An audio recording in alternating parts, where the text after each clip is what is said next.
Welcome to the Doc G Show, a radio show cluster. Without further ado, critics have said he has the face for radio and a voice for silent films.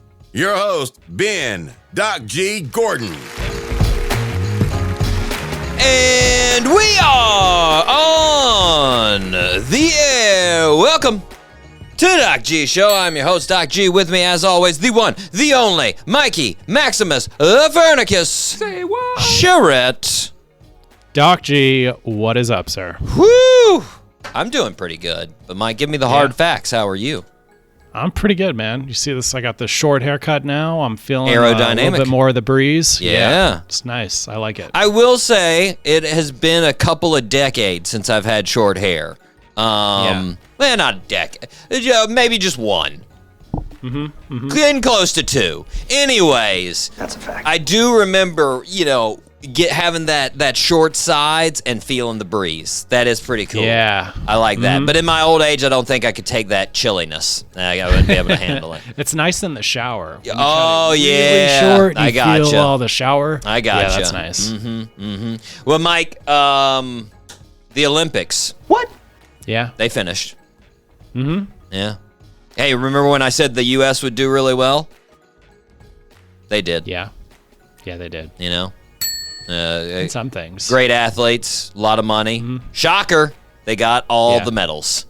Yeah. Not all of them, but they won the most. We tied for the most golds, So true. But I think what's a little more important is that we follow up with the athletes we chose to follow here on the Doc G Show, Mike. Oh, yes. Yeah. First of all, Bolivia.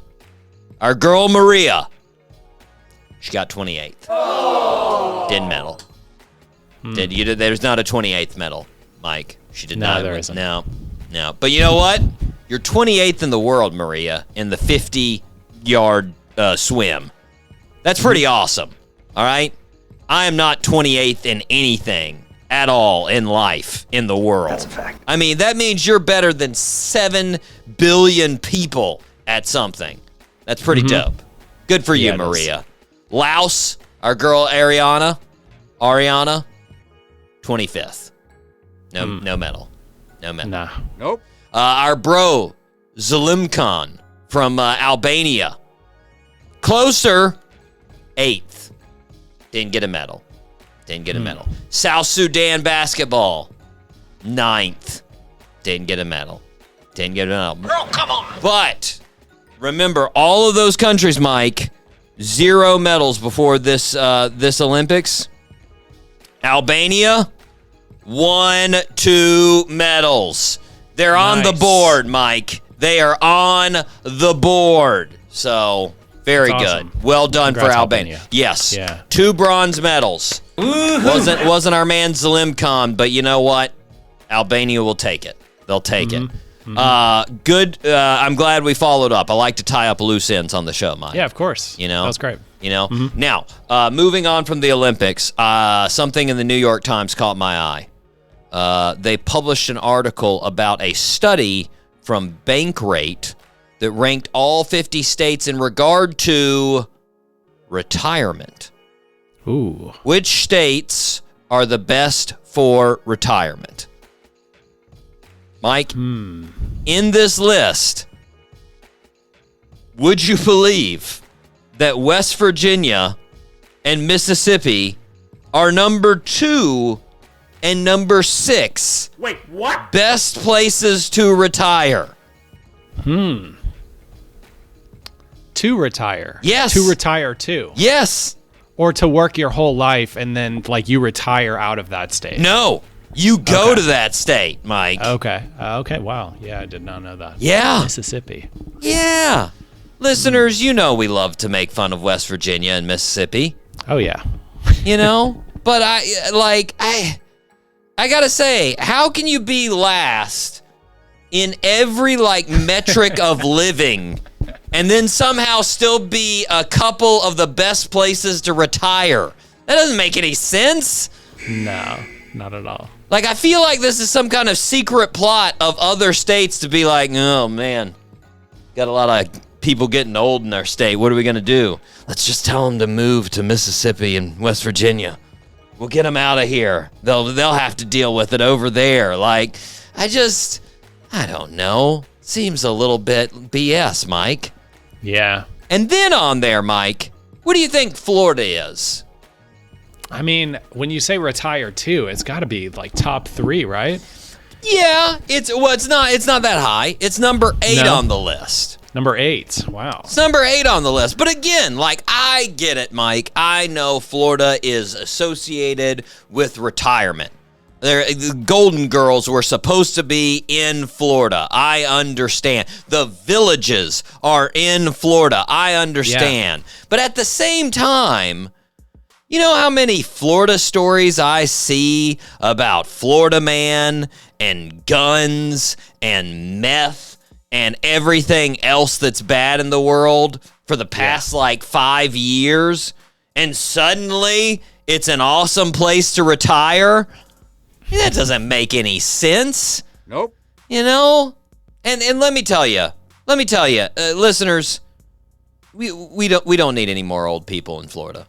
Nope. Florida needs old people from the north like Swifties need another bracelet. We don't need them. Okay? Yeah. We do not. And let me tell you right now, if you're a listener from the north and you happen to be getting close to retirement, don't come down here. Girl, come on. Don't. I'm going to do us both a favor. I'm going to explain to you right now what you would do if you came down here, right? If you come down, you're going to come down here, and within a month, you'll be complaining about how it's too hot and nobody can live in this heat. And for like 10 months out of the year, with the exception of January and February, you'll complain about how hot it is. Mm-hmm. And anytime I have a conversation with you, you'll constantly on every restaurant in town, telling me about how there are 15 restaurants that are better on your block in your hometown. Mm-hmm. Yes. Yeah. And then in the fall, you'll walk around with your New York Giants or your New England Patriots or your Pittsburgh Steelers or your Detroit Lions or your Eagles or whatever gear on, and you'll tell everybody how Jacksonville and Tampa and Miami aren't real football fans. So true. You'll walk into a bar that's all Jacksonville fans and be like, psh, these aren't real fans. You know where they're real fans? New York. Let me tell you something. You can go back, all right? You can go back. I'm just saying, Mike, it seems like a lot of retirees that I meet haven't really let go of where they used to live. It's like that old girlfriend. They just can't quit her. Late at night, they're like, I wonder what she's up to. Wonder what I gotta call Sally. I'm gonna DM Sally. You know. There you go. All I'm saying, listeners, if you're gonna retire and you're gonna move down here, embrace it. Yeah. Turn your thermostat up to 80. Sit on the beach all day, smelling like coconuts, and cheer on the home teams. Yep. And most importantly, listen to the Doc G Show. Yes. But you know what's great, Mike? Mm-hmm. You can listen to that anywhere. You can. Anywhere. You don't have to be in Florida. Nope. And guess what? We're always catering to the retired folks. Yeah, we are. So, Mike, are you ready to fire up this retirement show? Let's fire up this retirement show, Doc G. 5, all 3 engines up and burning. 2, 1, 0, and lift off. Woo! My goodness, Mike, we have an amazing show. We have somebody that loves Florida coming on the show today. Arnez J on the show. I bet you didn't know this. He was born in Florida. I did not know that, actually. Yeah. Oh. South Florida man. Born right down near Miami. I forget the exact locale, but right near Miami. Nice. And he's been oh my gosh, he's been doing stand-up 34 years. Wow. Yeah. He's seen it all. He's performed everywhere. I mean, he's hosted Comic View. He was on Def Comedy Jam. Performed with Don Rickles. He's done it all. Wow. Yeah. And he just performed here in Jacksonville. Which, speaking of which, listeners, coming up on the show, we've got the legendary band 311. That's right. Yes, we do. 311. None other than Mr. Aaron Peanut Wills coming on this show. But they're going to be playing in St. Augustine this weekend, August 17th. And then they're going right across the state in Tampa on August 18th. So true. So if you're in the mood to hear Amber, Beautiful Disaster, Down, All Mixed Up, Come Original, Do You Right, and about 100 other awesome jams, Yes. make sure you go out, you see them, all right? Then you come back and you listen to the interview on the Doc G Show. Mm-hmm. You know? Just saying, that's what you should do. Yes, Sounds like a good little weekend. it is. 17th, 18th. That's where they're going to be. St. Augustine, Tampa. You can see them in both places if you want. Yeah, you could. Mike, we need to start the show, though. Where we start? Birthday suit. Happy birthday, Mr. President. Okay, Mike, I'm pretty confident on this first one. Think you got this one. I think there'll be at least one of these clues. It'll give it away. That's a fact. Born on August 14th, 1966 in Cleveland, Ohio. In the 80s, our birthday suit wearer started entering beauty contests. She won Miss Ohio in 1986 and was runner-up for Miss USA that same year. In 1989, she moved to New York to try to work in acting. Her first film debut was a small role in Jungle Fever. She then played in Losing Isaiah and Bullworth. But she gained worldwide recognition when she played Storm in X-Men. And she starred in the movie Swordfish, where she was, brace yourself, topless. Mm-hmm. Then in 2004, she starred in Catwoman, which was rated one of the worst movies ever, sadly. That's not my opinion. That's not my opinion, listeners. That's what I got. I got from reviews. She played in Dark Tide, Cloud Atlas, Kings, Kidnap, Moonfall, and many, many others. Name that birthday suit wearer. Halle Berry. Halle Berry is correct. Woohoo! My goodness. Mike, Halle Berry turning 58. You wouldn't know. No, you would not. You would not know. Did you see her? She just showed up. I think this was, I don't know, the start of the week. She showed up to her the premiere of her new Netflix movie, The Union, with like a complete see-through dress. It was just like, you could see everything, Mike. Oh, wow. And she was looking like if you told me, guess, and I didn't know that was Halle Berry, I'd say 35 instead of 58. Max. Yeah. 35, man. 35. Yeah, they even had pictures of Mark Wahlberg beside her, and he couldn't believe it. He's standing beside her on this lady on the red carpet, like this. She's 5 years younger than me. Like what? It's crazy. It's crazy, man. Halle Berry. She seems like a really nice lady too. That's a fact. Yeah, she does. You know, she's got type 1 diabetes. Don't know if you knew that, Mike. Did you know that? No, I didn't. Yeah, she had type 1 diabetes. She actually she went into like a diabetic coma there at one point in time when she moved to New York. That's when she was diagnosed with diabetes. Yeah, it's intense. Yeah. And she is a big advocate for menopause awareness now. She goes around and says, hey, I don't get my period anymore, and people should know that, you know? What? So, you know. And then she also found some cats in her backyard, some stray cats, and she took them in. And then she got she found a mom cat with 4 baby cats, kittens. Mm-hmm. And she had 2 of the kittens she found homes for, and then she took in 2 of the other kittens. And she had the mom spayed, and the mom's like an outdoor cat. She just feeds it now. Wow. Yeah, but the other 2 cats live with her. One of them's name is Coco, and I forget the other one's name. And they are rich. They're very rich. They're very rich. And they got to pose nude with Halle the other month. She did a 20th anniversary of Catwoman, and she wore the mask, and she had her 2 cats covering up her naughty parts. So there you go. Yeah. Interesting. Yeah. It's a little way to. It's a little weird, but I was like, you know what? Who am I to say anything? I just did, but I didn't say anything bad about it. I just said it was a little weird. Anyways, happy birthday to Halle Berry. She's turning 58, looks amazing, does amazing things. Happy birthday to you. Mike, are you ready? Rip some headlines? Let's rip some headlines, Doc G.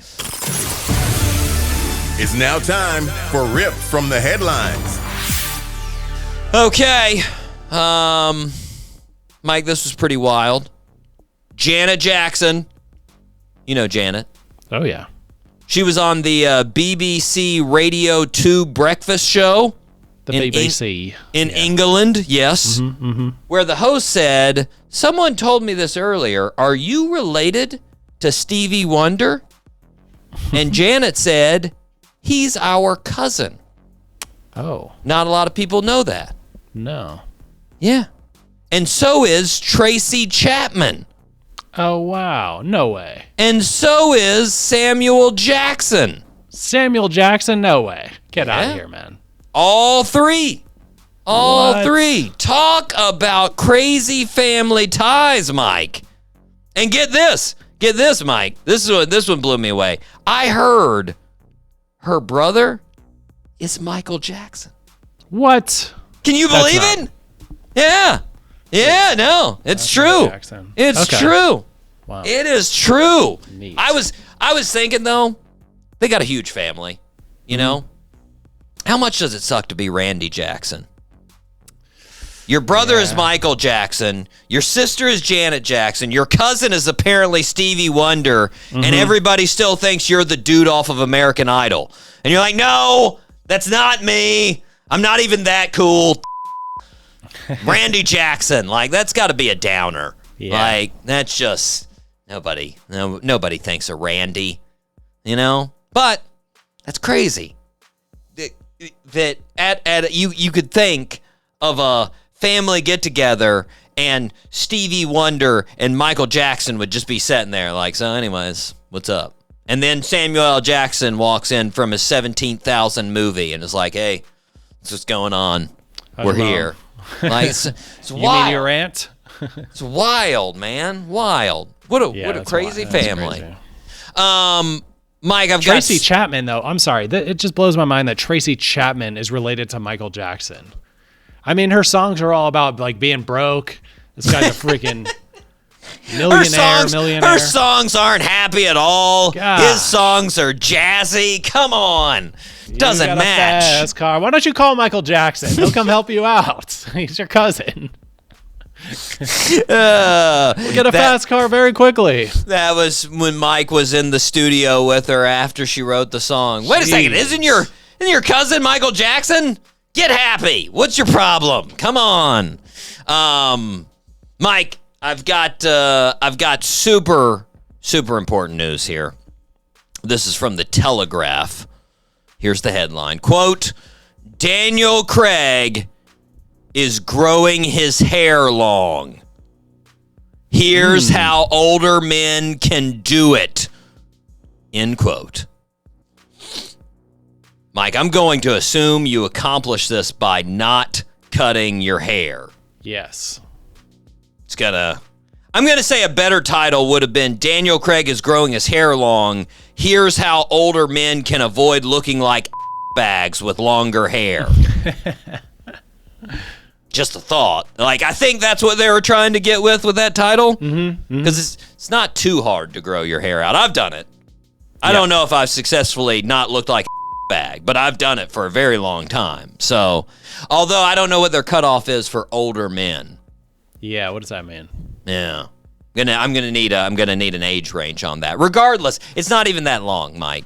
He hasn't grown it that long. It's not like, it's like barely past his ears or something. It's not like, It's not like, Anyways, just so you know, if you see a guy with shaggy hair on the street, it could be Daniel Craig. It might be Daniel. Okay. Yeah. Gotcha. Yeah. Gotcha. Mike, do you know Bun B?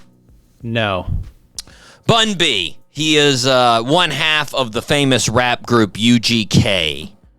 The Houston rap group UGK. Very famous old school rap group there. Okay. Bun B sat down with Aristotle Investments to talk Houston. And in the interview, he started comparing Houston to Atlanta.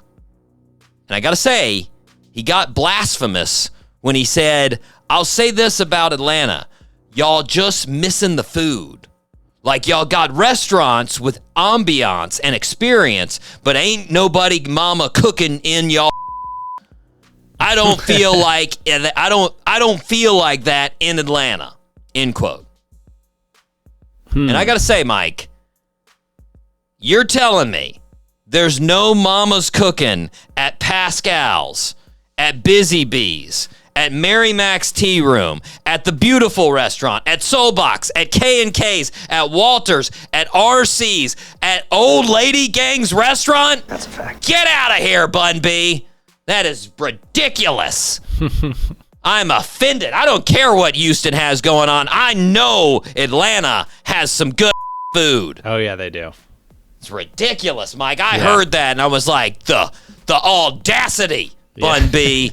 The audacity. I'm not doesn't know what he's talking about. I'm not gonna put down Houston because I won't say I know enough about Houston's restaurants, but I can vouch for Atlanta's, Mike. Yeah. I can vouch for it. I gotta As pull can out. I.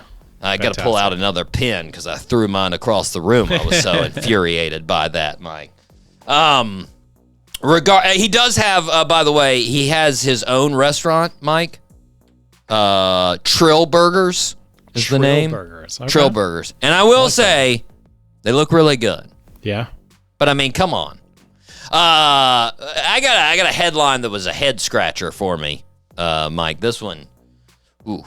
So this headline is from Washington Post. Quote, cancer deaths are down. So why does cancer scare us so much? I don't know. Maybe because it's cancer? Yeah. What? Maybe because it's a never-dying, unstoppable, regenerating force that's killed billions of people? Yeah. Maybe that's it? Yeah. Like, what?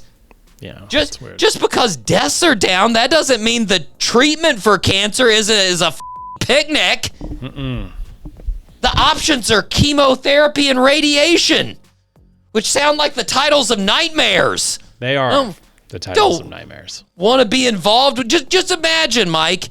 Just imagine a dentist with that tagline. Hey, you didn't die the last time you were here, so why are you scared? Toughen up, pansy. Like, what? No, it's scary. What's Yeah, it's scary. what is wrong with you, Washington Post? It's like a top 2 thing to die from. Yeah, it is. It's very scary. It is ominous. Like, I feel like when you hear that word, it's like the effing Grim Reaper behind it. Like, it just, I don't know what they were thinking with that one, Mike. Mike, I got a warning for a couple of states here. I got a warning for New Mexico, Oklahoma, Arkansas, Colorado, Kansas, Texas, Louisiana, and Missouri. There is a warning for mating Texas brown tarantulas. Ew.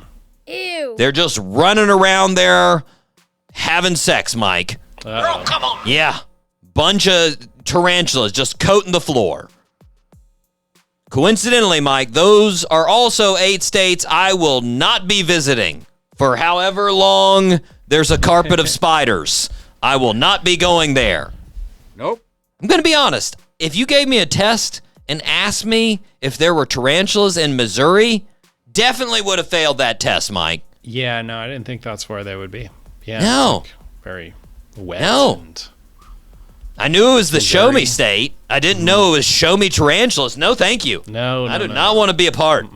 We only have a small pocket of invasive tarantulas here in Florida, Mike.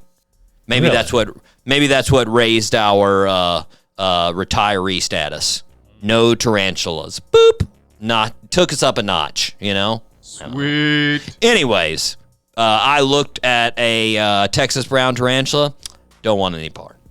Are they huge? No, thank you. I mean, they're Tarantulas tarantula. are big, yeah. Yeah. I think the biggest they can get is like 7 inches, which, no. Mike, got a headline from Market Watch. Quote, I inherited $50,000. Is there a single stock I should invest in, or should I put $10,000 in 5 stocks? End quote. When all you have is $50,000, who is the person that says put it all in one stock? Like, who's that person? I don't know, Doc G. There's some guys. That's like saying I inherited $50,000. Should I go to the casino and put it all on one game of blackjack? No. Wheel of Fortune. No. Diversify your portfolio, you turd bag. Come on, man. Yeah. Play it safe. Don't go crazy. Anyways. All Amazon. Yeah, all Amazon. I will say that. That all Amazon and Costco. Obviously. 5,000 in Amazon, 5,000 in Costco. You're good. 25,000. It was 50,000. Oh, yeah, you're right. Yeah. But, I would say that is not as risky as blackjack. But in general, let's not get crazy. That's a fact. Mike, a little Michael Jordan news. Love it. Yes. As we mentioned, the Olympics just ended. Mm-hmm. And the USA team won gold in basketball. Yeah, not a 3-on-3, though. Not in 3-on-3. Jimmer did not get it done. But the day before they won gold, Carmelo Anthony did an interview and listed his all-time USA Olympic team starting 5. He went with Kevin Durant, himself, LeBron James, Kobe Bryant, Charles Barkley. It was pointed out that he left out Michael Jordan. That's a fact. Anthony said he picked players who had a career in FIBA and passed over Jordan since he only played in the one Olympics. Word. First off, Jordan played in 2 Olympics, not 1. And his 84 Olympics was even more impressive than the 92. They won gold as college players, and he averaged the most points on the team, and Bob Knight said he was, and I quote, the best basketball player I've ever seen. Second, when they made the Dream Team, they built the entire team around getting Michael Jordan. He was the only reason they made that team. The greatest team assembled around the greatest player. And you're going to leave him off your list? Yeah. Get out of here, Doc Mello. J, thank you so much for always coming in with the MJ facts. Thank you. Yeah. We appreciate it. Yeah. That's right. I mean, 84. Go back and watch it. That was really Jordan's coming out party, Mike. That was like when people realized, like, holy crap, this dude is another level. Yeah. Right? And literally, Bob Knight in an interview said, and this was the thing about this. This was before he ever played any NBA basketball. And Bob Knight, one of the oldest, most well-known coaches, said, this is the best basketball player I've ever seen. He didn't say, I think this guy's the best basketball player or he's going to be the best. No, he said, this is the best basketball player I've ever seen. Like crazy. Yeah. And you're not going to put that dude on your list? And you put yourself on your list? Yeah, Get outta no. here. Sorry, Carmelo. No It's like respect, it's like giving yourself your own nickname, man. Getting that Curry Come to on. the list? Come on, bro. Yeah, well, I mean, with that last, geez, P's, Mike. Yeah, Carmelo. I don't know. Like, I'm I pretty don't get the hype. reserved usually, like when I'm watching games by myself. But when I was watching that finals gold medal game this year, Yeah. I let out some hoots and some hollers on those good Curry those shots. I mean, that last shot that he made, that last 3. This was my reaction. Ah! Was that when he was getting double teamed? Yeah, and he Yeah. just shot it from his waist, and it went in, and you're like, what is that? What? How? It's crazy. Regardless, Mike, we need to take a break. We are going to be right back, right here on the Doc G Show.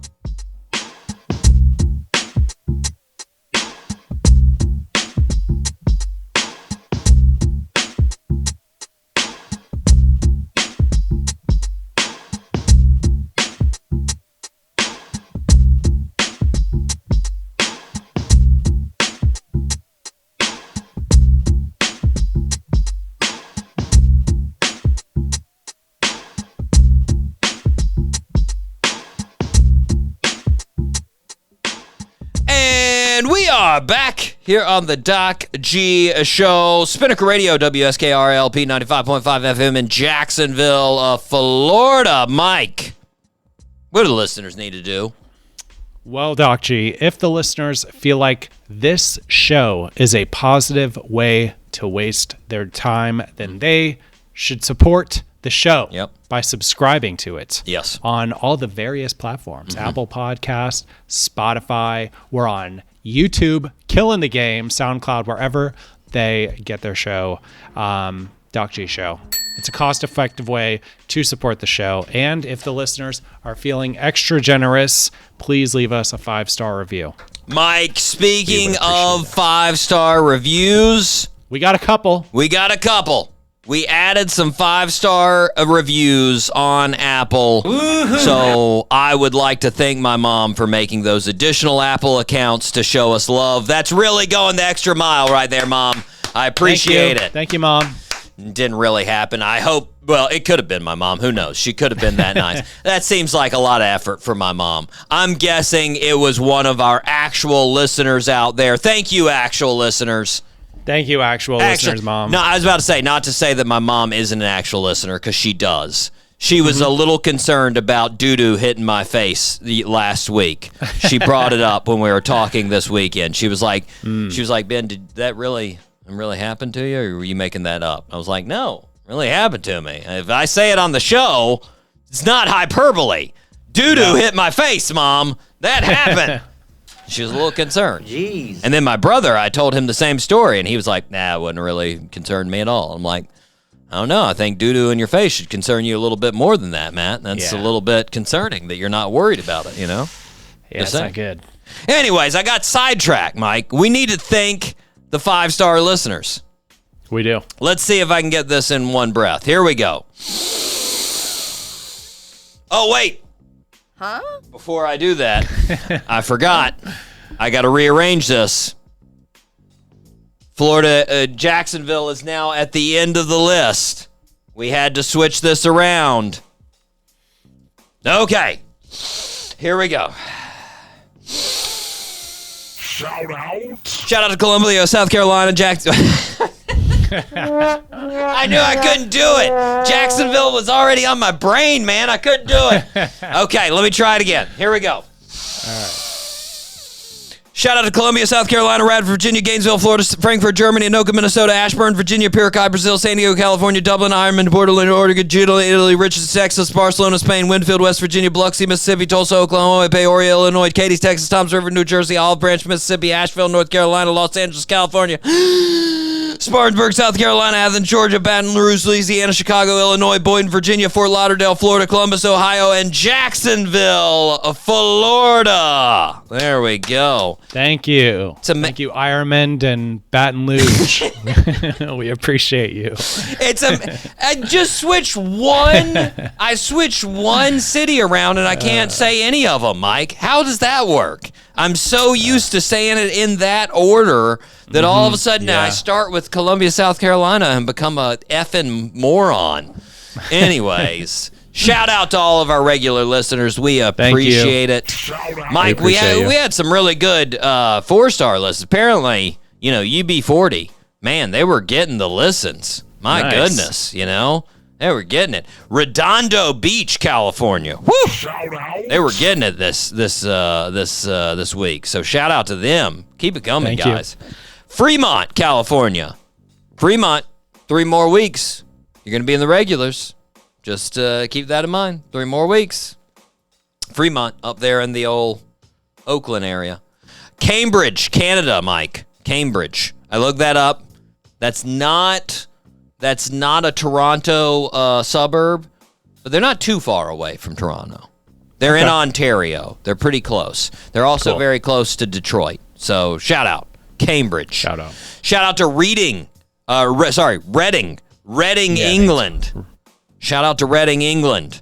Lake City, Florida. Not too far away from us. Shout out to Lake City. Austin, Texas. Shout out to Austin. I'm going to guess that was our man, what's his name? Glenn. Now I can't think of his name. You know. Powell. Glenn Powell. I was gonna say Glenn Powell, but I thought it was gonna be like a political guy that I just have in my random. Colin Powell. That's who we're Colin talking Powell. about. That's it. Anyways, shout out to Austin, Texas. That was Glenn Powell. Thank you, Glenn. I should have said Glenn Powell. You should have Next time gone I'm with just it. Just let it loose. Let your hands fly, Mike. Let them go, man. Yeah, just say it. Chattanooga, Tennessee. Shout out to Chattanooga. Halifax, England. Shout out to Halifax. Fort Worth, Texas. Watch out for those tarantulas, guys. Athens, Greece. Shout out to Athens. Cool. Yeah. Birmingham, England. Home of UB40. Shout out to you guys. Charleston, South Carolina. Shout out to you guys. Rialto, California. Shout out to you guys. And lastly, Weston, Florida. Right down the old 595 from Fort Lauderdale. Shout out to all of you guys. Thanks for listening. We appreciate it tremendously. We do. Tremendously. Mike, we need to take a break. We will be right back with none other than Arnez J right here on the Doc G Show.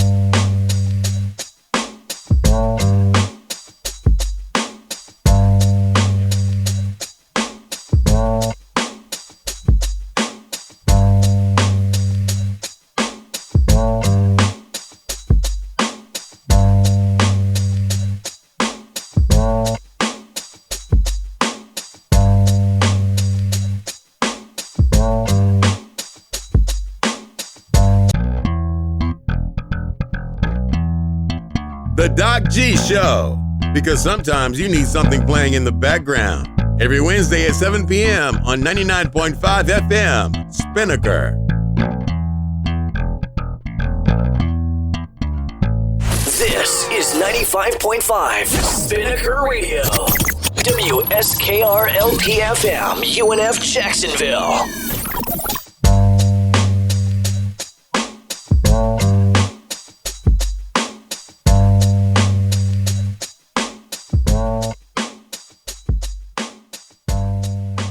Welcome back to the show, everybody. We are extremely happy to have a legendary comic, a legendary roller skater, and a man who's in the Hall of Fame of flight attendants and will be in Jacksonville at the Comedy Zone August 9th August 10th and August 11th. Mr. Arnez J. Arnez, what's happening? What's happening, man? That's it. Yeah, I'll be there for the christening of good laughter. That was a very, very good Introduction, highlights. The Hall of Fame of flight attendants. Okay. Hey, you earned it. You earned it. That's what I want to say. And I'm interesting. I haven't seen it, but I heard you bring it up in a couple of interviews as far as the roller skating. I would like to see this legendary roller skating. Well, a lot of people did not. A lot of people that knew, but a lot of people that I'm around, now they're like, yeah, right, whatever. Yeah. So, but if you go to my Instagram, which Arnez J Comedy, we are showing all old clips of even when I had a lot of hair, and and you will get to see me skating. It actually shows me roller skating when I was doing a show hosting BET Caliente. Oh man, I miss it. I got to go back then. I got to check it. Well, now you just did some shows in Florida this past weekend in Dania Beach, right? I was in Dania. Yep, we were sold out in Dania. Had my team Dazzy. We had a great time. I mean, a great time. I'm a Florida boy anyway, and I just love Florida. And it just overwhelms me, the reception that my crew gets when we come in.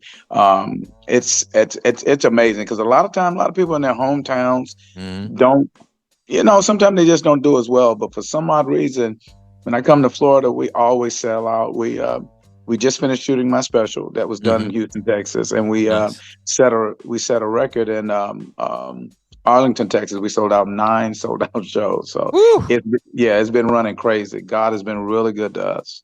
Wow, man. I was going to ask a little bit, I think a lot of people that sort of know your comedy but don't know a lot about you think you're originally from Atlanta. Yeah. But you were born in Miami.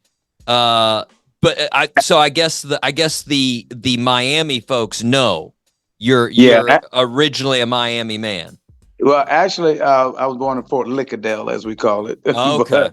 Yeah, Close but enough. It's right yeah, up the. you're right. You're right. Yeah, I'm They out of the blur big- together now. I mean, you go back some decades, they were a little bit separated, but Yeah, but everybody now you just say you're from Florida. Well, Yeah. That's all it is. But yeah, Well, I joke to some of my Florida friends that, like, if you're talking to somebody in Florida, you can say Fort Lauderdale and they'll usually know, they'll know what it is. But if you talk to somebody outside of Florida, you just say I'm from South Florida or from Miami. South Florida. Yeah, basically. Yeah. We cover the globe. We have so many different personalities in Florida. You know how it is. Definitely. Well, now, speaking of Florida, you went out with another Florida guy there in May, Johnny Jiggs. Yes, I did. Fishing. Now, was that bluefin tuna that you were fishing for? Yeah, we actually, it was filmed. You can go to Johnny Jiggs TV and see. We filmed the whole show.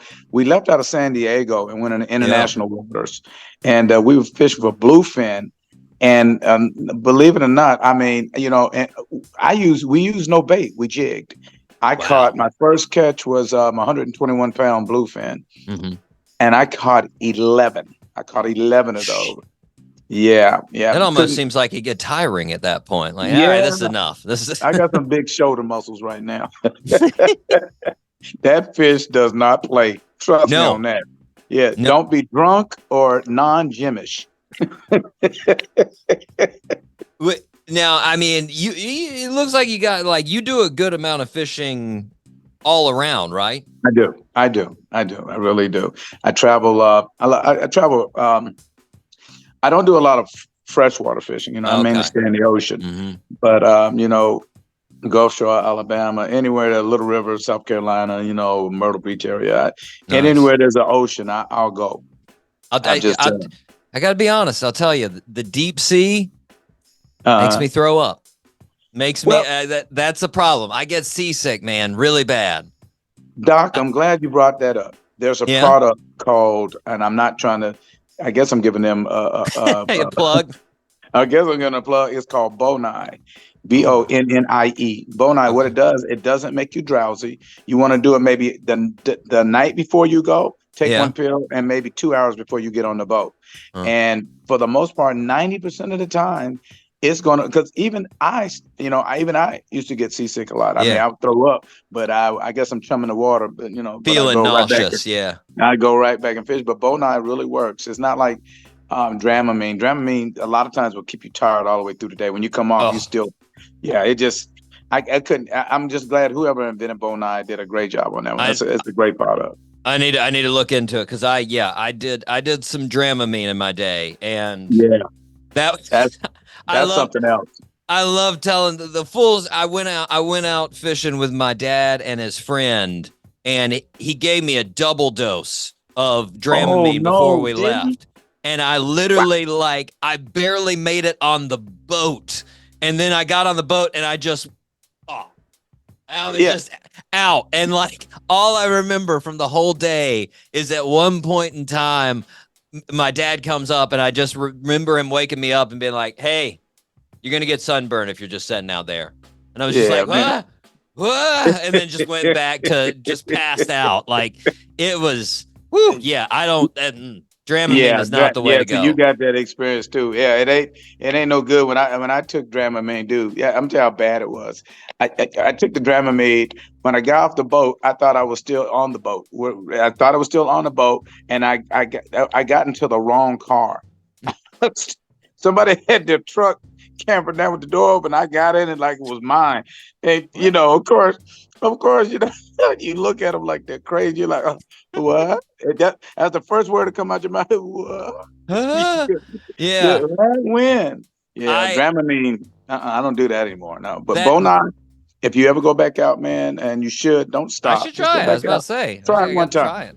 Because I will say too, ocean fishing is so I don't. There's just so much more that you can fish for. Yes.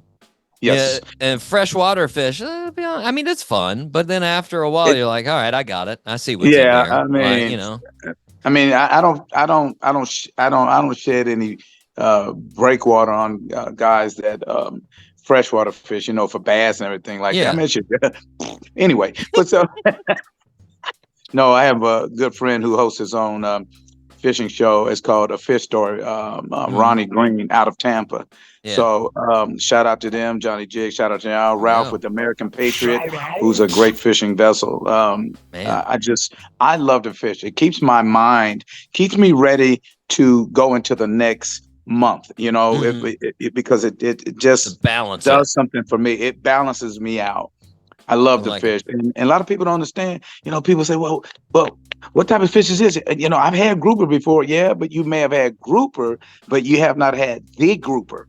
Most people eat red grouper and think that that's the end of all end. No. There's so many different species of grouper, scamp grouper, and of course, people from Florida are gonna know there's scamp and a yellow edge and gag and black is probably at the top of the line. Black grouper, yeah. I caught a 60-pound black one time, and I think my shoulder was dislocated for about 3 months. It just would not set right. I mean, it caught me off guard, man. That literally caught me off guard. But if you ever want to know about fish and the types of fish you eat, I love to cook. So we catch, we cut, we CC, we catch and cook. So that's the best. Getting it fresh, getting it right off of the boat, man. You know how much black grouper will cost in the store if they sold it? Real talk. Oh yeah. No lie. Like right now, red snapper in the store is over $30 a pound. I remember it used to be $8 a pound.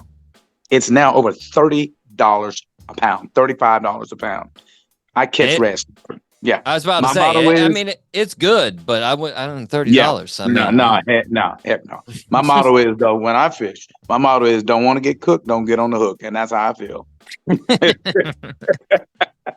Well, man, I'm so amped up about doing the show. We'll be at the Comedy Zone. I love coming to Jacksonville to perform, because number one, we always sell out, and that's just a blessing from God. And my fans and my team Magic, we connect. Yeah. And when I say I love it, I absolutely love it. And of course, I'll be bringing my products that I created. It's called A Motherfucker Smell Good with the P. Yeah, which I got offered to put in a major store, but they wanted me to change the name, and that just wasn't going to happen. But when I tell you, it's the reviews on it is overwhelming me right now. I'm in such a good place with my fans and myself, family, and just I'm in a good place. Nice. Now, you're still out of Atlanta now, though, right? I am. Far as nice. Now, but we've been looking for a home. We've been looking for a home in Florida. We've been looking and looking and looking, but man, the way the tax charts are going up in Florida and there's people buying homes and going like, you're on Dramamine, like what? How much we got to pay? So we're gonna wait a while. We're gonna wait. Well, I love Atlanta. I mean, my brother went to Georgia Tech. I used to go. I used to go to Atlanta all the time. And what would you say the most underrated thing is about Atlanta? The most underrated. Yeah. What do you think people don't know about Atlanta that you're like, you gotta... That's a good question. That's a good question. I think one of the most underrated thing in Atlanta is, one of the most underrated things I think Atlanta is two, actually. One is do not underestimate the power of Atlanta females. Do not underestimate the power of females out of Atlanta. They smart. They handle business. A lot of entrepreneurs that are females. And when I say they handle business, they handle business. That's true. And I think the other thing that I would say that you underestimate Atlanta is their cooking. Oh, Atlanta people can cook. They really can. Oh yeah, they really can. Well, if I'm headed to Atlanta and I ask you, where should I eat? What's like your go-to spot? What would be the spot that you would say you need to hit this up? I would say come to my house.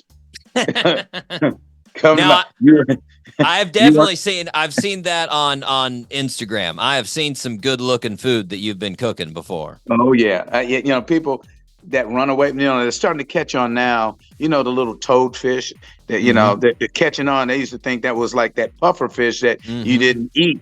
I'm like, man, okay, I want you to throw it back, but let me get my net out while you're throwing it back. Man, I make toadfish, like toadfish hot wings, toadfish salad, toadfish stew. Man, I'm Just telling everything. you. Yeah, I research, but when I say I love to cook, I love to cook. But if I had to tell you a place to like really go when you get here in Atlanta, there is a Caribbean place here. When I tell you, it's up by North Point up towards Alpharetta. Okay. But it's called the Caribbean Foods. And when I tell you, you'll know you're in a real Caribbean place. And just besides me knowing the owners, when you're there, always people that eat, if you go to a restaurant and say you order curry goat. Okay. If the curry goat is brown, okay, that's probably the Chihuahua. I'm just letting you know. Curry is not brown. It's a yellow tint to it. If it's not yellow, it's not curry. That's true. You don't know what they're doing, but this place is authentic. They're right off of North Point Boulevard. This place is authentic. They make a jerk chicken without any bones in it, with with peas and rice. Oh my God. Oh my God. Now, are they sort of spanning all Caribbean food, or is it more like localized to like Jamaica? That's pretty good. I would say it's more towards Jamaica, but they do have other things, like they have the sweetened Hawaiian chicken, the curry goat, the oxtails, pigeon. Oh my God. Boy, you're making me hungry. Yeah. Those but oxtails. Fall off the bone. They really do. Shake it one time. Make sure your meat is over a plate, because it will hit the floor. Man, you getting me amped up, dude. I'm so ready to come to Jacksonville. It feels like it's been a couple of years since I've been back there, but it hasn't. It just feels like that. It's time to come back. It's a good spot. It's a good spot for comedy. I mean, speaking of comedy, you know, I always like to ask this when comedians come on. I mean, you like we said, you've had some, so you had some jobs outside of comedy before you got in the game, but I'm guessing you were trying to make people laugh your whole life, right? I think I have. I think I've always been a little bit of a clown. I think my first piece of comedy is when I tried to.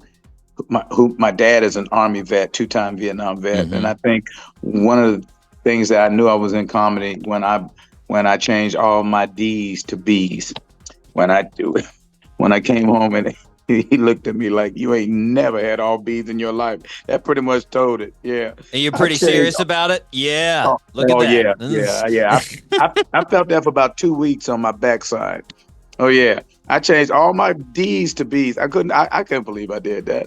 The funny part is you're pretty confident when you're that age. Yes. You think you can get away with it. Like, this is gonna work. You think your handwriting is going. You think you got the best handwriting skills in the world. Then you find out, why are you outside the lines? It's just some of the things I tried to get away with, and then I look back on them. I'm like, that was the dumbest plan. Oh yeah, God. But we always think about it afterwards. Like, oh yeah.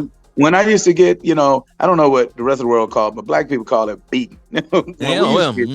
When I used to get beat, I mean, here's the thing. In a black household, you can't win. There's nowhere in the world you're going to win.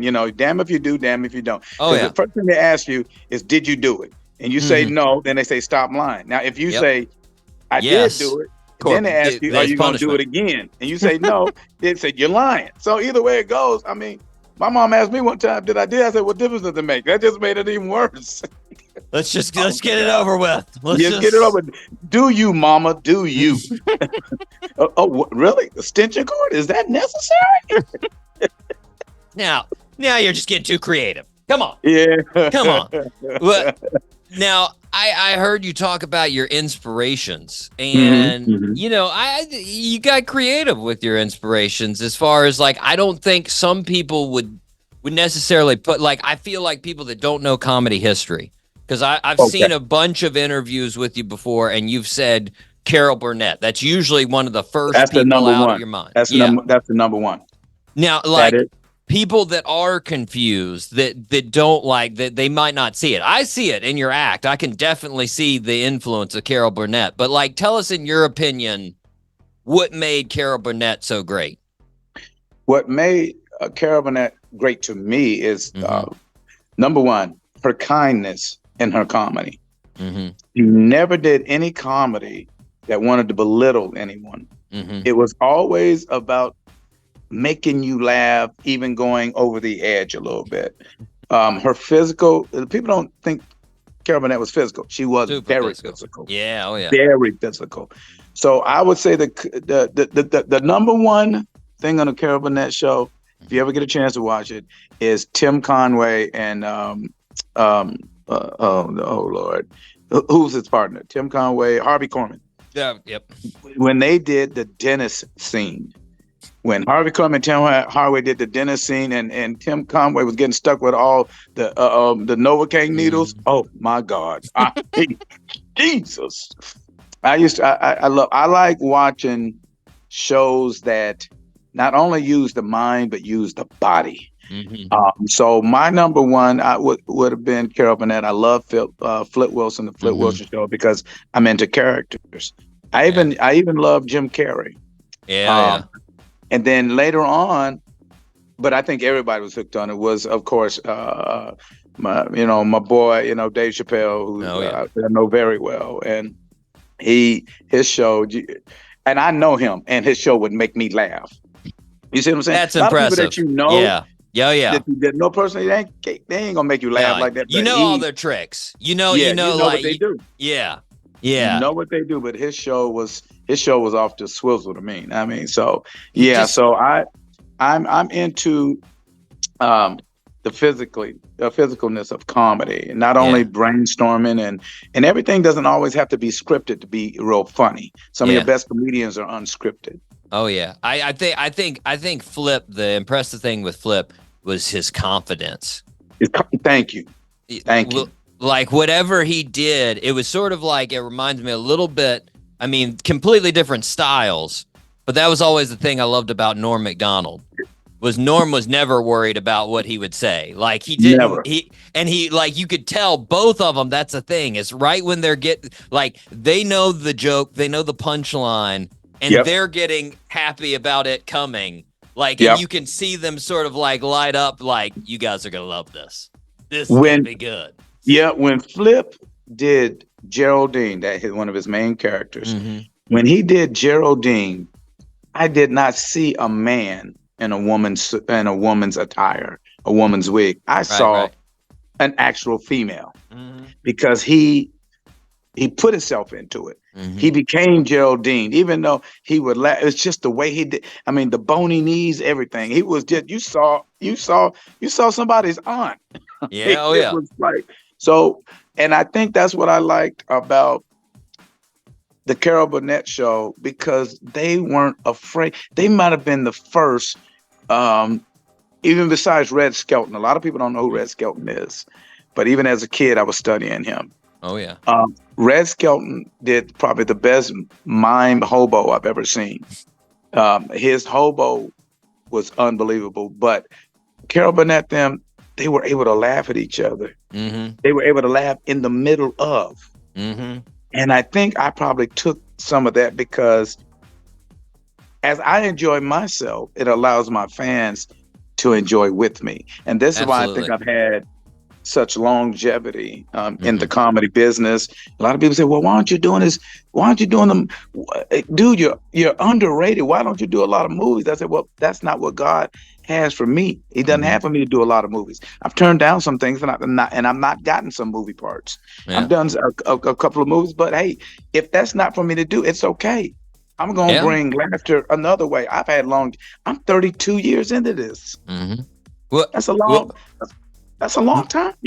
Rewind it all the way back to that 32-year start. You start the very first time you were on stage was in Denver, right? It was what was that called in Denver? Comedy Works. Now, were you like like 99% of the comedians I've talked to that bombed on that first trip up stage, or did you actually Believe do it or well? not, believe it or not, I didn't bomb. Let me tell you who was there. Who was there? Robert Townsend. That's the first time I ever met him. Wow. He had, let me tell you how much I remember of it. He had on a green shirt and some white pants, and his arm was broke. He had on a cast. And the reason his arm was broke, because he was filming a movie, which I think was his first movie, filming a movie called The American Flyer that was about cyclists, and he broke his arm. He went on stage and did his thing. They let me go on after him. Ooh. I never been on stage before. And I did not bomb. Nice. And maybe it's because I was in a predominantly white audience. They felt, just more softer claps. I don't know. But when I went to the Comedy Act Theater in Atlanta, Georgia, that was predominantly black. Oh, yeah. I was booed the first night. They gave it to me rough. But what it did, it showed me my eagle heart. This is what I want to do. So I clawed my way down. And I clawed and I clawed and I clawed, and God said, "Okay, today I'm going to bless you. You're going. This is going to work for you now." I knew it's what I wanted to do. I knew it. I was working at AAA as a dispatcher. So I've always been in customer service. I was the number one seller for a shoe company called Gallencamp Shoes, SCOA company. I was the number one seller. And here I didn't put that in your in your introduction. I left out the number one shoe seller. Damn it. Sorry. Don't even worry. Let me tell you, we were in Denver, Colorado. We had a blizzard, and you're not going to believe this, a blizzard in April.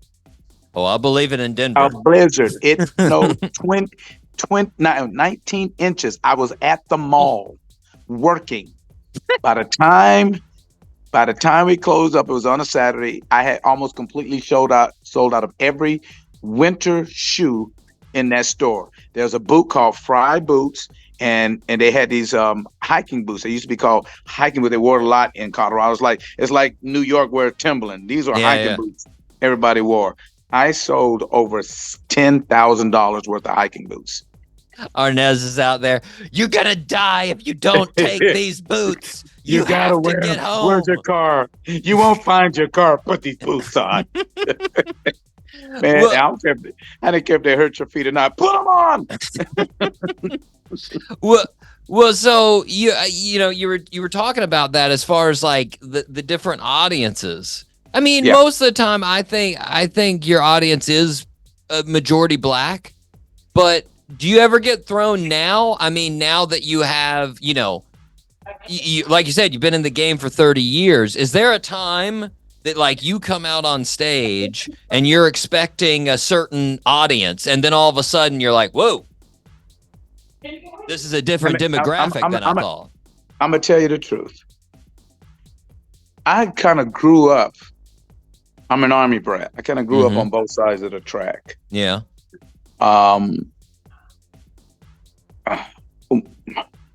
I did a show when I first got into comedy. I was only in comedy 4 months. They had a showcase for the Showtime All Stars. I don't know if you remember that. It was on Showtime. It was a big thing back then. They had looked at something like almost 800-900 comedians. Was that when Don Rickles was hosting? Yes, but I had just won came in second in the Oakland Bay Area comedy competition. Met these gentlemen who wanted to be my manager, and they called the Laugh Factory in on Melrose in Los Angeles, in LA. They said, well, the last night is tonight. They've got all the comedians they're going to do. And they said, well, there's a new fresh comedian. They made a call to let him on stage. I was the last one to go up after like 800 and some odd comedians through the days. The last one to go up. When I was done, they came over to me and they said, welcome to the Showtime All Stars. Nice. When I went and I did the show at Lake Tahoe, Caesar's Palace, Don Rickles was the host. Yeah. At that time, my wife was the only black in the audience. Period. the average age was 56 or 60 and 50 and up. That was the average age. Yeah. And all white. Let me tell you how I didn't think I did that bad, but let me tell you how bad I did. when they edited me out the show. And I was on there with Panetti. Yeah. And I forget the other people I was on there with. Mm-hmm. So they edited me out the show. But here's the thing that made it so funny. And I don't think this has ever been ever done in the comedy world, in the world of television. When they edited me and they showed all the comedians at the end. Yeah. I was edited out, but why did you see my ankles and my shoes? So think about it. You were just like a floating pair of feet? Yes, it was a pair of black socks and some Reebok shoes on the stage next to the comedian. And nobody. How did they even do that? I don't know, like time? The Invisible Man. And that's what I just put salt in the wound. I thought you couldn't have took my whole body out? You gotta leave my ankles in there? So I feel like there had to be at least one person sitting there at home like, what is that? Dude, I'm telling you, I promise you, all they showed was my ankles and my Reebok shoes. And no black body in there. No legs, no nothing. So when that happened, because when I tell you they were all over me, they thought I was the next Eddie Murphy. Mm-hmm. But they also didn't realize I had only been in the comedy 3 or 4 months. Yeah. So that new wave feeling. Yeah, I could have lapsed. I could have gotten out of business. This is not for me, because nobody was really calling me anymore. So I said, let me do it on my own. Yeah, I reached my fans. Nobody reached them for me. I went out. I was performing. I performed in a place. I was up on a little bar where when they turned on the liquor mixer, when they turned on the mixer, you could hear the mixer, and I sounded like I was speaking in silence. Yeah, and you couldn't even hear me. But you know what, Doc? I kept on going. I kept on pursuing, and I said, "Look, no one's gonna put me out of this business unless I put myself out." Nice. So after that, and now you have the story, and now where I'm at. Was there any time in that you were like, man, what am I doing? Like, was there no question? No. Because if I would have done that, I would have allowed that negativity to form in my brain and mess with me every time. Yeah. So no, I didn't allow it to. What would you say was the biggest break you had in stand-up? What was like the thing when you were working on that, trying to not have to do any bars, not have to do any gigs like that? What was the biggest break? I'm going to be honest with you. The biggest break, and I have to give it to him, was Def Comedy Jam and BET.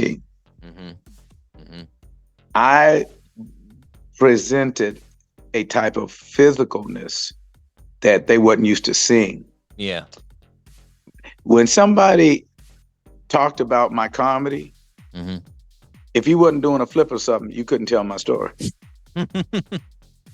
I mean, literally, you couldn't tell my story because all everybody knew was the physicalness of me. And the good thing about that, the physicalness of me, because I was in martial arts well over 15 years, well over 19 years. I've lived my life in the martial arts field. I wrestled international. I've always been that physical. I played baseball. I played with the Harlem Globetrotters. I've always been physical. My body's not broken down, but I do things to take care of it. You have to take care of your body if you want longevity, if you want to smile every day.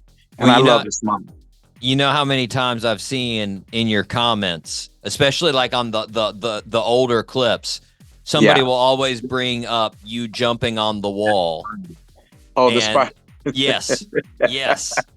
Spider-Man. I've probably seen a Spider-Man relative comment at least like, I don't know, 15 times in the comments, something like that.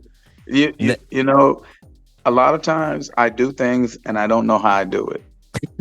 If that makes sense. You got the juice of being on stage. Yeah. What it is, it's a thought in my brain, and then my brain says, "Do it now," and that's what happens because I don't think about it. Yeah. So when I did the Spider-Man, all I thought about was Spider-Man on the wall on the building. So I emulated that, you know, and I think that has really, with me, I consider myself an original comedian, and I tell my fans this. I don't, believe it or not, I don't watch other comedians, not especially in this newer time. Oh yeah. I don't watch other comedians because I don't want to pattern myself after any other comedians. I don't want nobody saying to me, "Oh, he's stealing somebody's material." That runs ragged with me. If I couldn't be original, I wouldn't be in this business. That's why when I do comedy, whether you like me or not, you're always going to get Arnez J. Period. Yeah. Period. No ifs, ands, no buts. Well, I'm guessing since you haven't watched any comedy, I was gonna ask. You know, I mean, the Comic View came back out there. It's I remember with Kevin. Yeah. Well, no, you got the 2 new seasons. I mean, that's where T.I. came out, and I was gonna ask, had you seen T.I. do any stand up? I seen him do a little bit of his stand up. Yeah. I was a T.I. fan anyway. You know, he's a good brother. He seems to be putting it in. I mean, he seems to be. He's doing the work. You know, there's a lot of people that tried to hate on him, and I don't get into things like that. But I had to jump in one time and put out, why are you hating on what he's trying to do? If he can be a triple threat, why not allow him to be a triple threat? Yeah. Stop hating on somebody's success. I mean, I don't get how people do that. Now, if he ain't stealing your material, he's not calling you out, why are you worrying about it? Yeah. Why are you worried about it? Do you and let him be him. He seems to be pretty good at being him.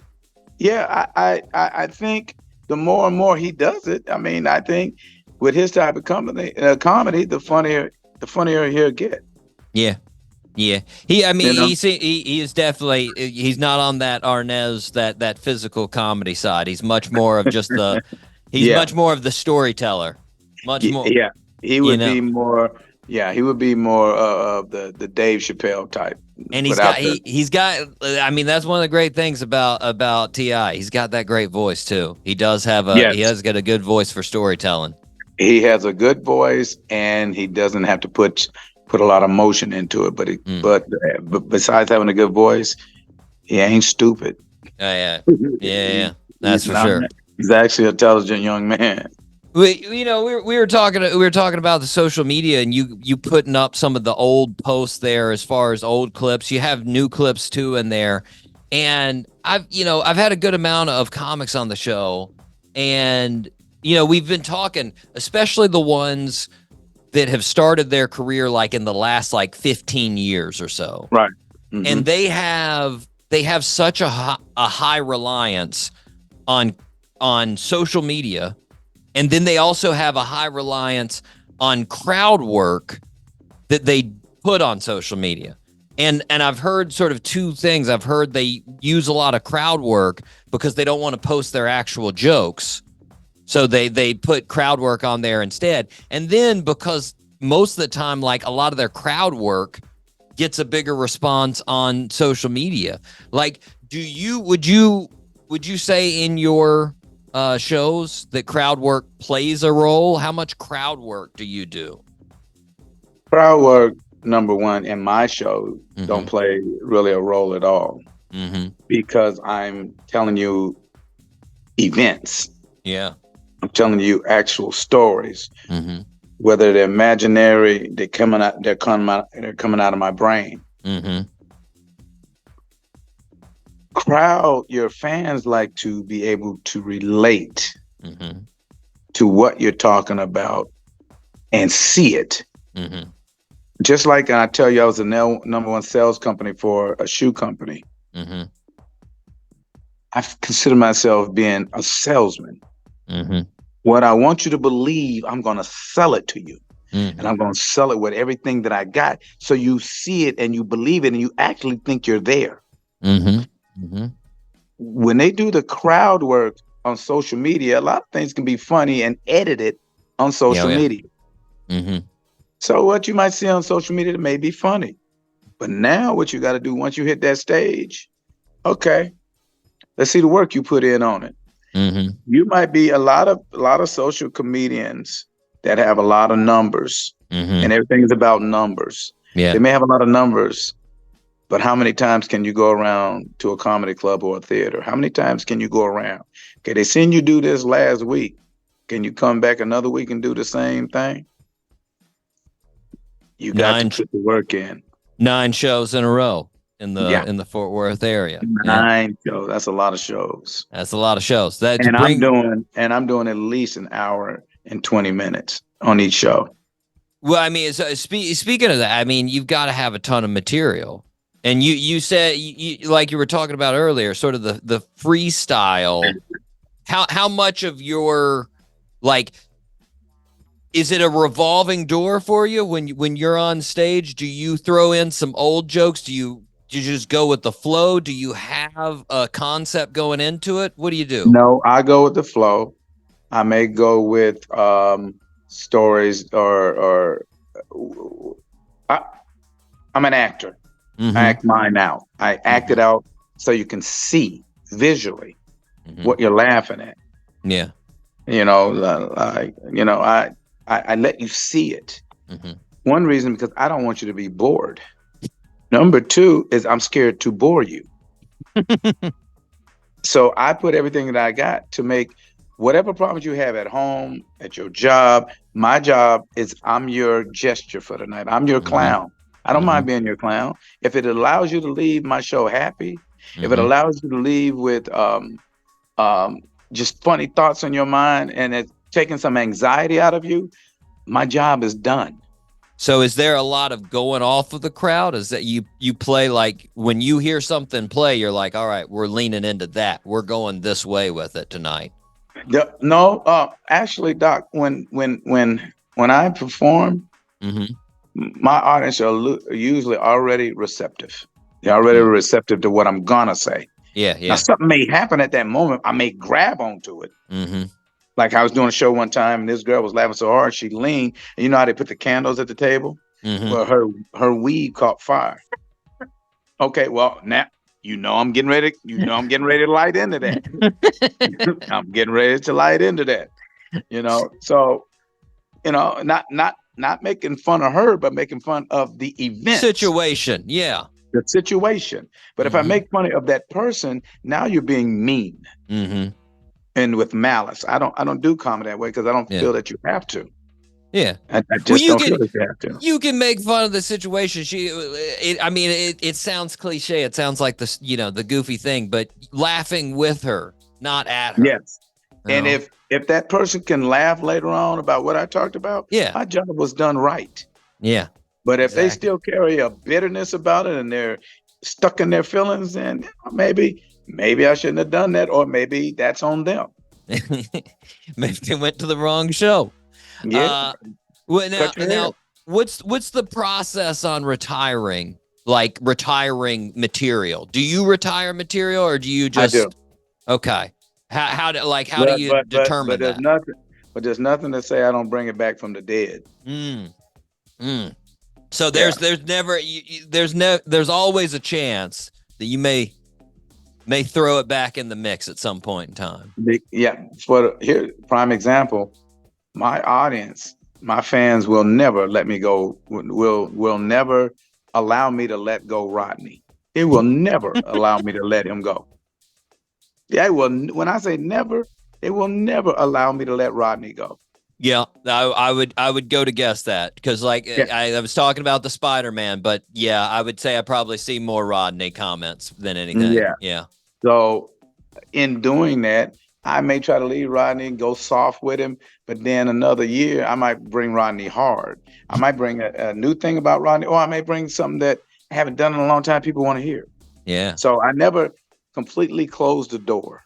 Never. So always got a master key. So for Jacksonville, coming up here in a week and a half. Mm-hmm. Can listeners expect that beautiful mix? Yes, always. Awesome. And so you're going a good solid 2 hours with them both nights. Well, hopefully I won't. Hopefully I won't be going to. Hopefully I won't go 2 hours. Hopefully maybe like 90. an hour 20. Yeah, maybe 90. Maybe Yeah, 80. maybe 90. Yeah, no, maybe. But 90. they're gonna get at least a solid hour. Yeah, I think Love so. it. I love. Oh, they're definitely gonna get that. But I think we're there Sunday also. I think. Oh it's- yeah, no. You got the 10th and you got the 11th. That's when is the 11th? The 11th is Sunday. 10th Yeah, is you forgot. Saturday. Yeah, and Friday. Mm-hmm. Oh, so 9th, 10th, and 11th. Yeah, 9th, 10th, and 9th through the 11th. Woo! Yeah. Woo!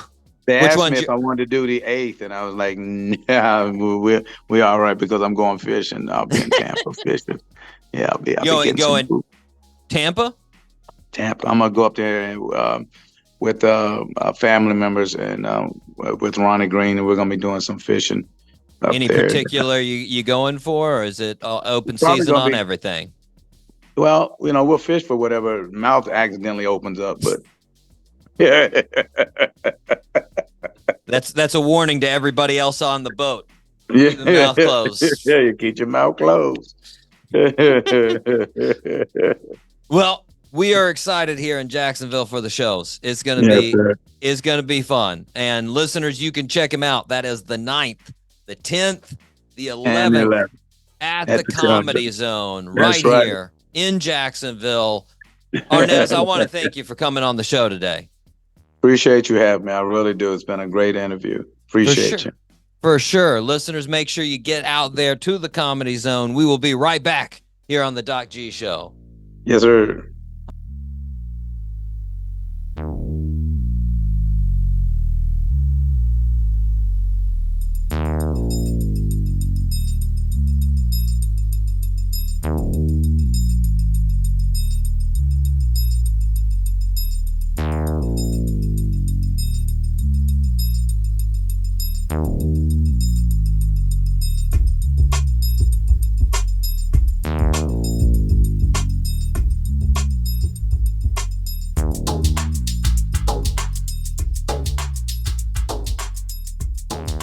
And we are back here on the Doc G Show. You just heard Arnez J. My goodness. I'll tell you, I did not know two things before I did the research for that show, that interview, Mike. One, I did not know Arnez was such a fisher. Nope. Yeah. Did not know he was into fishing like that. I mean, I like fishing. Mm-hmm. And I'm going to have to try his remedy on seasickness. Did we already talk about that, Mike? I think you got seasick. No, what was it? Did you get seasick? I did. Yeah. Yeah. I've been seasick. Yeah, we both got seasick. We told Yeah. our seasick stories, yes. I've already forgotten the name of the product, but I'm going to go back. Dramamine. No, because we talked about Dramamine. And Dramamine knocked us both out. It did not work. It's weed? Is it weed? Weed. Weed That's helps. what he said. I forgot. Weed, such a specific word.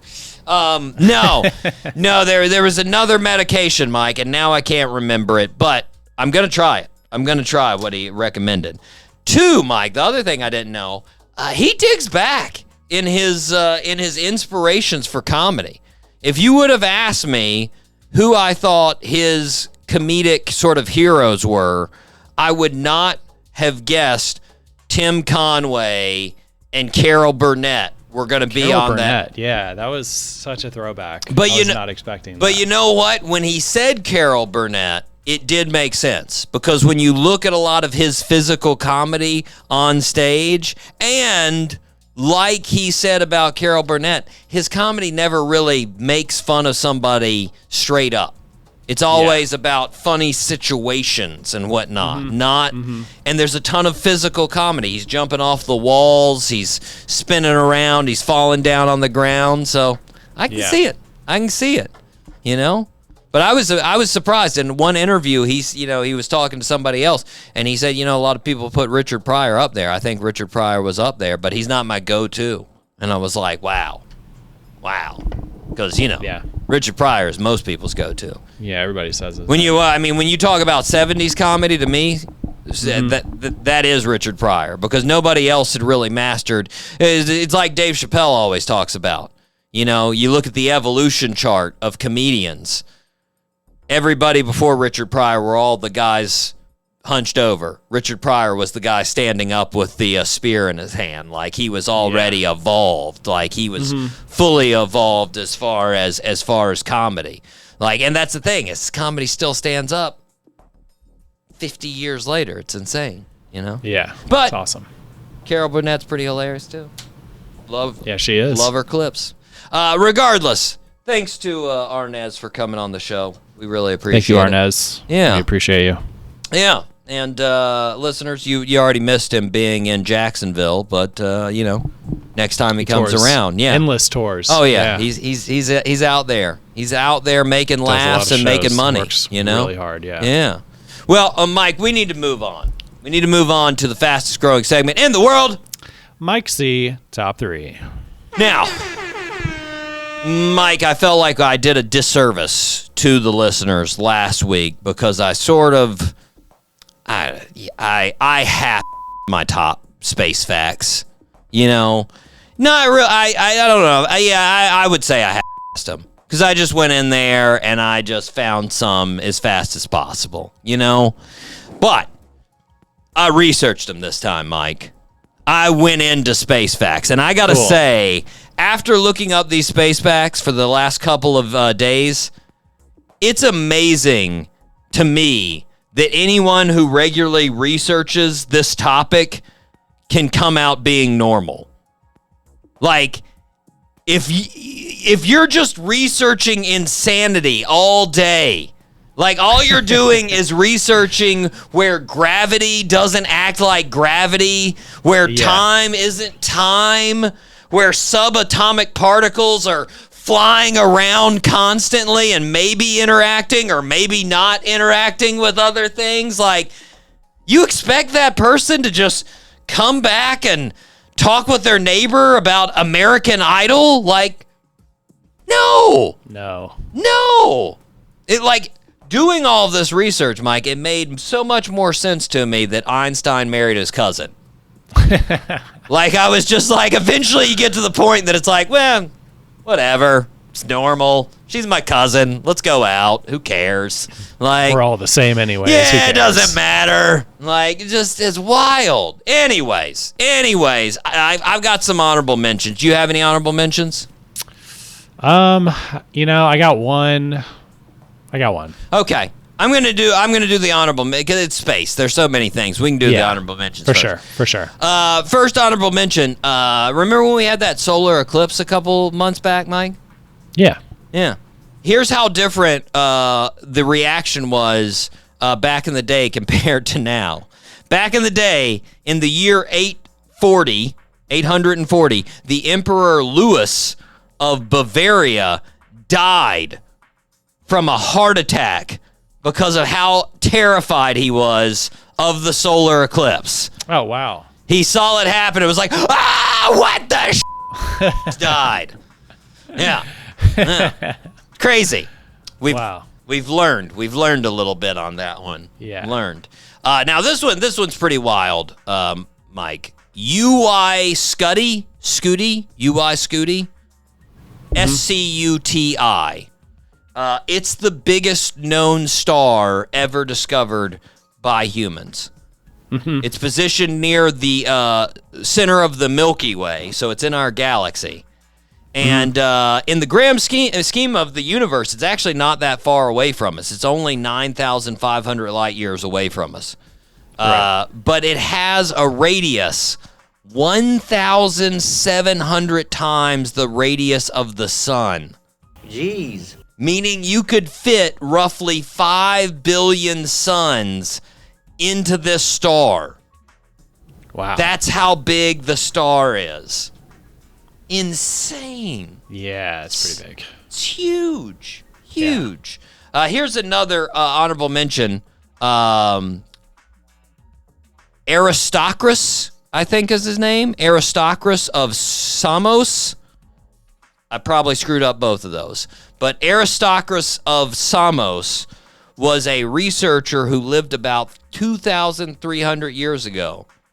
And he was actually the first person to propose the idea that the sun was the center of our solar system.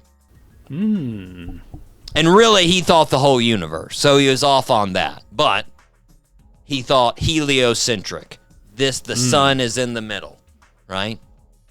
And then you think we went from that, and then like 1,000 years later, we had a guy dying of a heart attack seeing a solar eclipse. We regressed a little bit in those 1,000 years.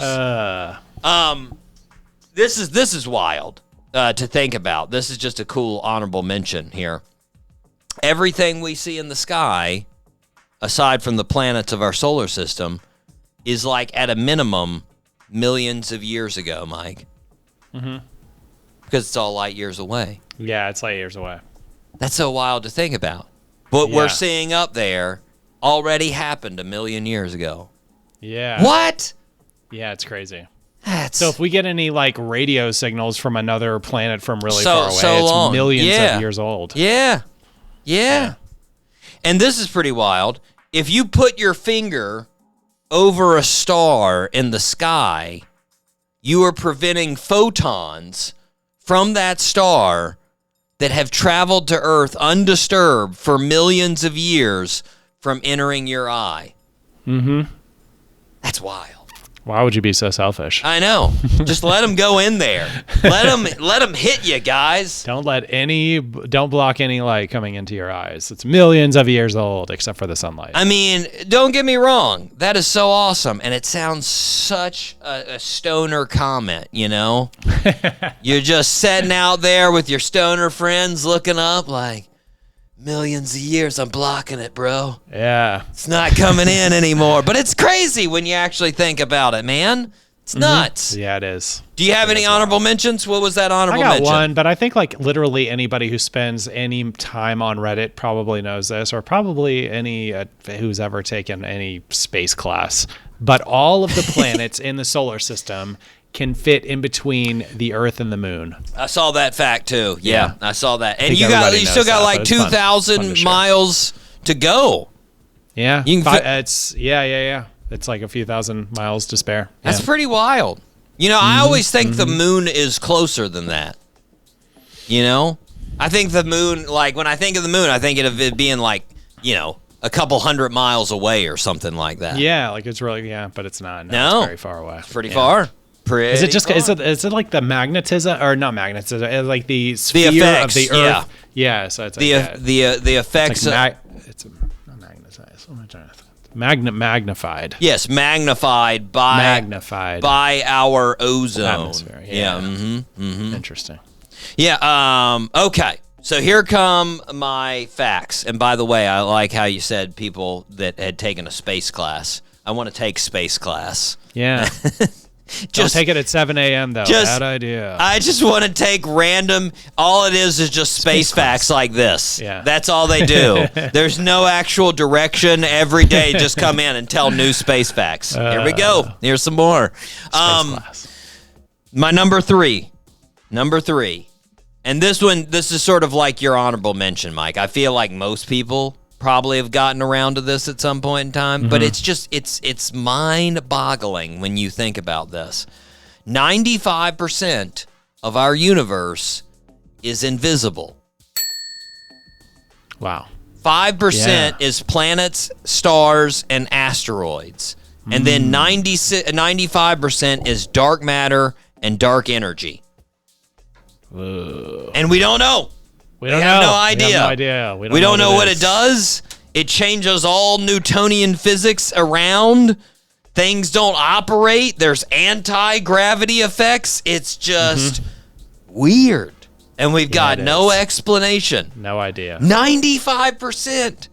And the other part is so effing huge. It's crazy. Yeah, it is. It's crazy. Anyways, you're number three, Mike.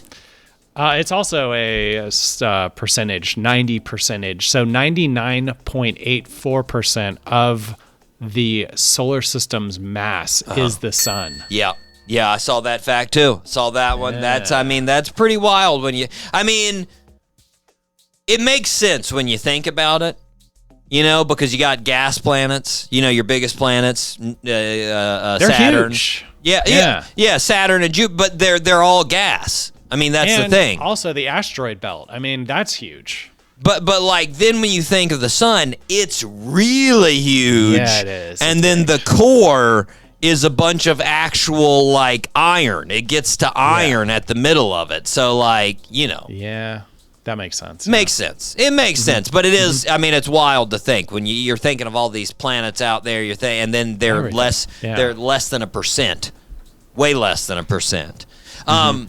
This one is a real hard one to comprehend. This is a real stoner thought here, Mike. Sweet. The universe has no center and is constantly expanding, so you can never reach the end.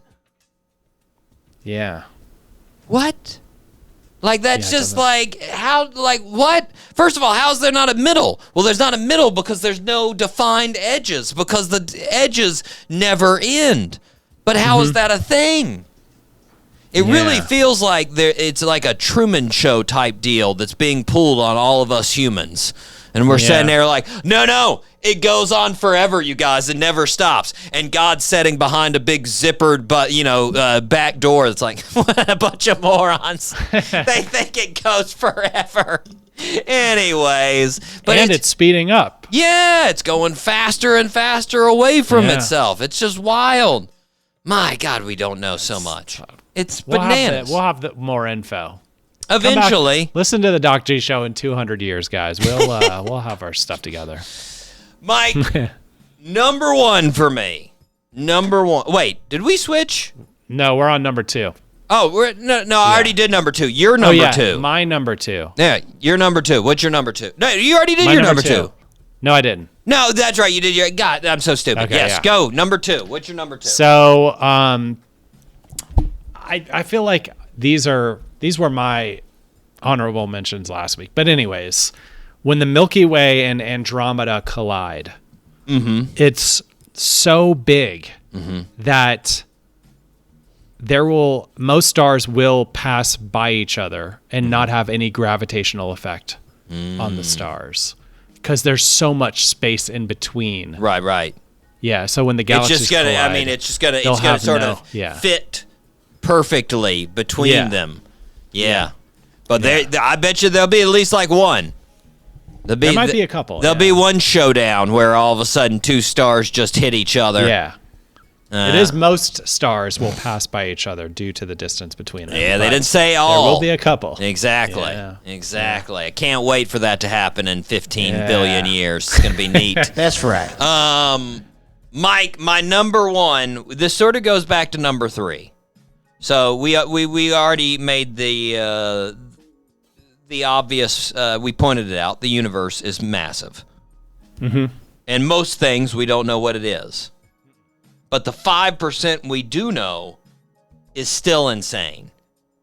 How many stars do you think are in the universe, Mike? Infinity. I have no idea.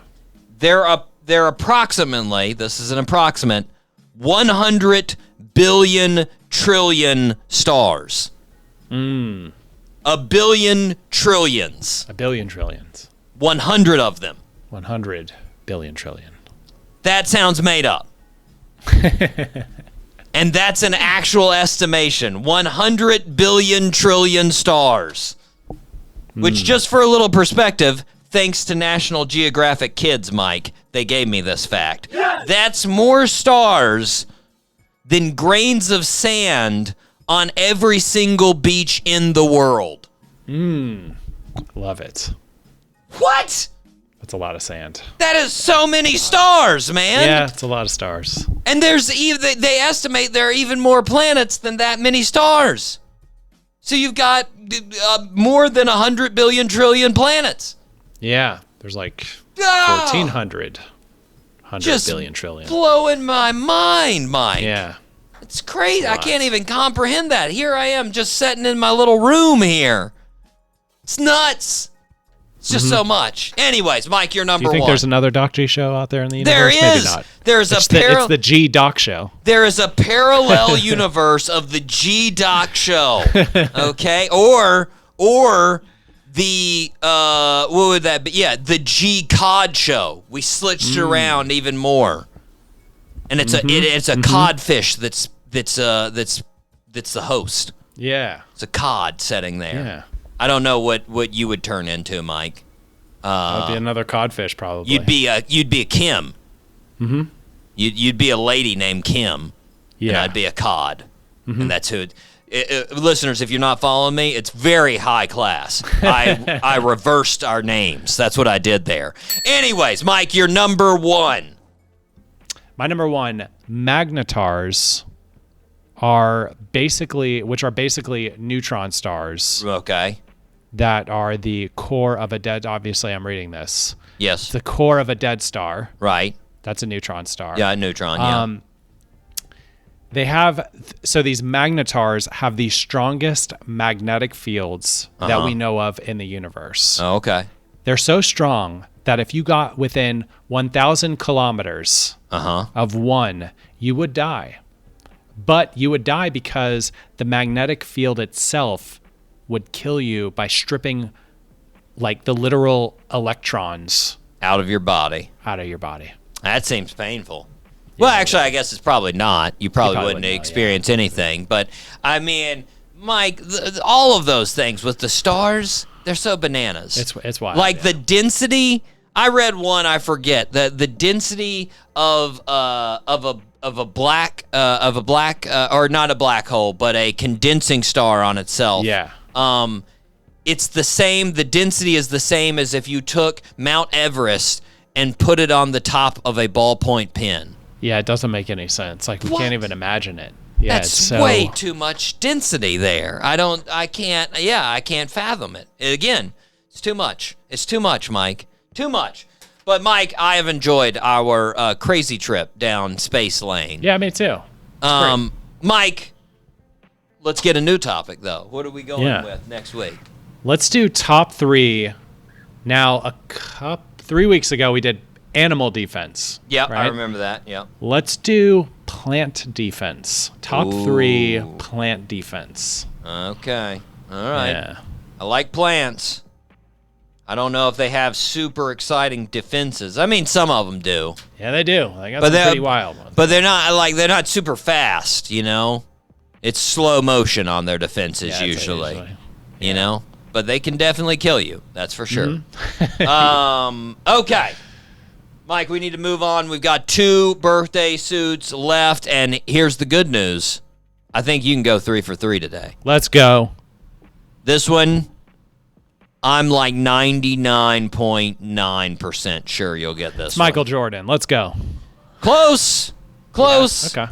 Born on August 14, 1959 in Lansing, Michigan, he loved basketball from a young age. He dominated high school and ended up going to Michigan State, where he ended up winning the national championship over Larry Bird and the Indiana State University. He was drafted number 1 by the Los Angeles Lakers, and it immediately paid off. His first season, his rookie year, he was Rookie of the Year, Finals MVP, and the Lakers won the championship. Over his career, he was 2-time steals leader, 4-time assist leader, a 10-time All-NBA player, a 12-time All-Star, a 3-time MVP, a 3-times Final MVP, a 5-time champion, and he is on both the 50th anniversary team and the 75th anniversary team, and he was part of the Dream Team. He is considered one of the best players of all time and one of the best, if not the best, Laker of all time. Side note, he was diagnosed with HIV in 1991 and has successfully overcome the disease for the past 33 years. Name that birthday suit wearer. Magic Johnson. Magic Johnson is correct, Mike. 1,000 extra credit points if you can give me his actual name. What's his actual name? Irvin Johnson? Irvin, there it is. Nicely done. 1,000 extra credit points. Nicely done, Mike. Yes, Irvin Magic Johnson. There we go. My goodness. And Mike, I will say that. It's a big statement, but I'm willing to say it. In my opinion, he is the greatest Laker of all time. Yeah. I know Kareem's there. I know Kareem played for him. Yeah. But Kareem played for Milwaukee before he played for him. Yeah, for sure. And a couple of those last years of Kareem's career, he was carried by Magic, not the other way around. Shaq was there, but Shaq had like 15 different teams. So, I mean, those were his best years, don't get me wrong. Yeah. But he had a whole bunch of other teams. Kobe, he was there his whole career, but I don't think his career was as good. I know Kobe fans get mad at me for saying that, but I mean, 3 MVPs. Kobe doesn't have 3 MVPs. He does not have, he has 1. He has 1 MVP. Magic had 3. And he saved the effing NBA. He literally saved the NBA with Larry Bird in the 80s. So, and the dude overcame HIV. Everybody thought he was going to die in like 2 weeks when he was diagnosed with HIV. Yeah, it's a pretty scary time for HIV back in the day. Very scary. And I mean, think about that. Think about that, listeners. He has lived longer with HIV than he has lived without it. Mm-hmm. That's interesting. I never considered that. He was 32 when he was diagnosed with HIV. He is 65 now. He just turned 65. So, I mean, you know, I would say for himself, that's one of his biggest successes. I'd be pretty psyched about it. For sure. You know? Mm-hmm. Happy birthday to Magic. Fantastic. He just seems like an awesome dude, you know? And I think he's almost as big a fan of Michael Jordan as I am. He loves Michael Jordan. Huge fan. Always talks him up. Always talks him up. And you know why he talks him up? Because he got beat by him, and he realizes. Yeah. What a great clip! I love watching that on Instagram when that little clip from the Michael Jordan documentary where he was trying to show him off, like in the Dream Team where they were trying playing each other. Where Jordan was like, "No, I'm number one. I'm number one." Well, he didn't even say that. He went because you know what he said. What Magic said was Magic said, "You better turn into Air Jordan or you're going to get blown out of this game." And then he said, "Why did I have to say that?" And I took it personally. Mm-hmm. He took it personally. He took it very personally, yeah. And the best part, too, is Larry Bird's just sitting over in the corner, icing his back like, I don't give a shit.